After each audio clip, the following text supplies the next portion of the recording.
সমস্যা। এই ভাড়টি ছিল। এখানে যে কতটা শাল আছে এটা বুঝতে হলে তো সব এখানে বুঝতে হবে। শালের পয়েন্টগুলি সবই রোধ করছে।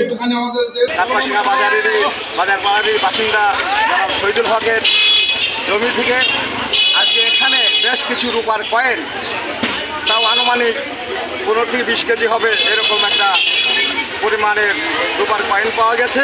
এটা দেখলাম প্রথম বকাটা বেজেছিল, বকাটা বাজার পরে ছিঁড়ে যায়, যার পরে আমরা তুলে এটা পুলিশের হেফাজতে দিই। সে বাড়ি করার জন্য মাটি করতেছিল। মাটি করা অবস্থায় একটা পুরাতন কলসিতে অনেকগুলি কয়েন পাওয়া যায় এবং কয়েনে বিভিন্ন সাল লেখা আছে। কোনোটা 1904 আরও অন্যান্য আছে। এইগুলো আমরা প্রাথমিকভাবে 20-21 কেজি আমরা ডিজিটাল মিটারে দেখি, প্রাথমিকভাবে 20-21 কেজি হতে পারে।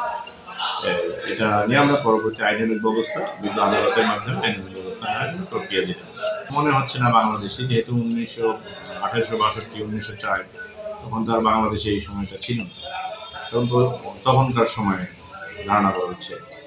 তারপরও পরীক্ষা নিরীক্ষা করে এগুলো কিসের কয়েন এগুলো পরীক্ষা করে আমরা বিজ্ঞ আদালতের মাধ্যমে আইনানুগ